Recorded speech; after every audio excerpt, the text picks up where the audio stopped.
everyone. Welcome to our first game press conference. We have here Lorraine Regalia, Coach Dante Hatsunui, and Vince Chapimarao, and the Choco Mucho Flying Titans who won in straight sets against the Cherry People Crossovers. Coach, congratulations on this win. Moving on to the quarterfinals ng Choco Mucho, ano lang yung masasabi mo sa naging performance mo tonight? Siguro, siyempre, thankful ako sa naging performance ng mga player ko. Talagang, totally team effort talaga yung ginawa namin.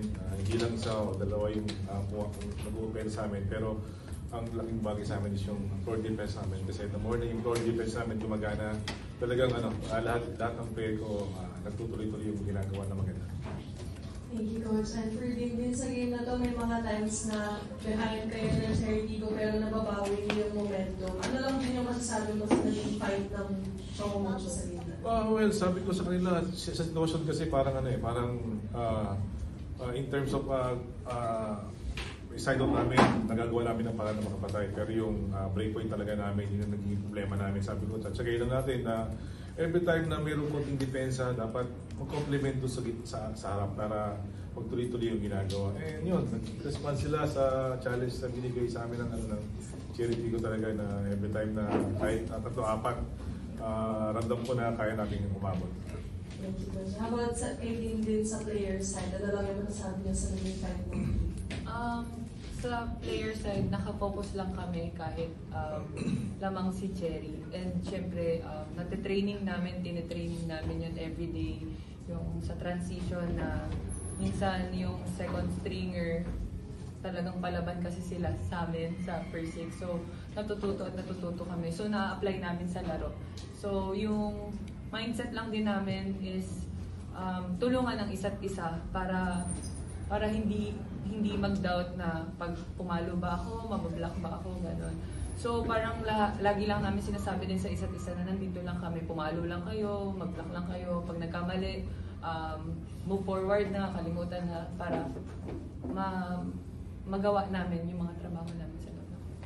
Thank you. And for Lorraine, in the recent games, medyo quiet din yung laro mo. Pero ngayon, grabe yung naging contributions mo for Choco Mucho. Ano lang yung masasabi mo personally sa game mo tonight? Siguro, matagal ko nang hinintay ulit na makabalik kasi ilang games, 2 games na wala ako kasi syempre, na-injury ako. Yung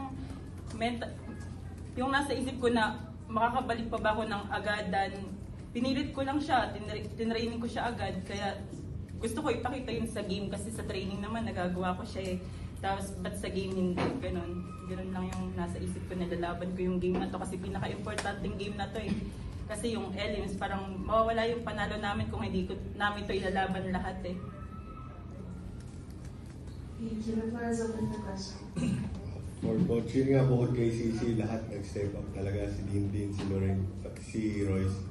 Kumbaga ito na ba yung hinahanap mo sa team mo lalo na playoffs na? Oo naman, siyempre, alam mo naman na kapag ganito lahat na umi-score, lahat gumagana. Talagang ito yung gusto ng isang coaches talaga na para magtuloy-tuloy yung plano. Yun lang sana, huwag silang tumigil. Ang always sinasabi ko sa kanila talaga na dapat iangat pa kung ano yung kaya ng gawin. For din bilang naging part ka na ng champion teams before from college to pros, na-experience ka na with playoffs, yung pressure na lang. So, with this Choco Mucho team na may rookies nga and younger players, parang na lang siguro key attribute to take away mo from your experience na pinapasa mo sa Choco Mucho in terms of handling yung pressure na playoffs, knockout games. Ako siguro yung pinakahawakan ko is yung tiwala ko sa team.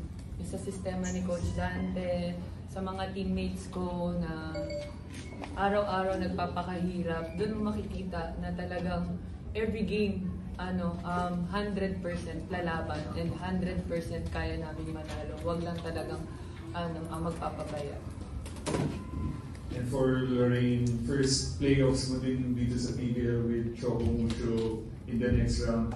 Siguro may pressure na ba or hindi mo muna iniisip na kumbaga mas high stakes yung susunod na parang kamusta lang yung feeling na nasa punto na kayong ganito with Choco Mucho?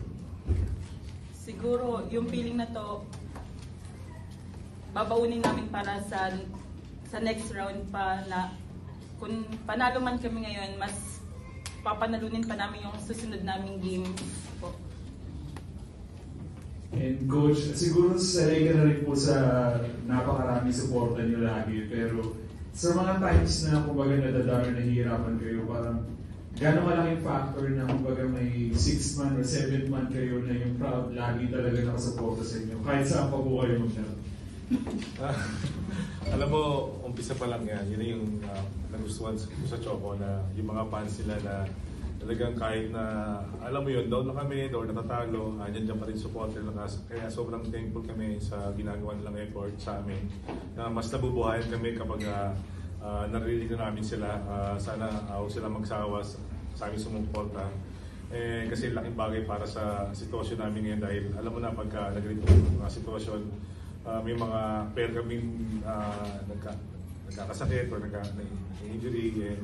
Sila yung talagang tumutulong sa amin para mas ganahan pa namin ang programa.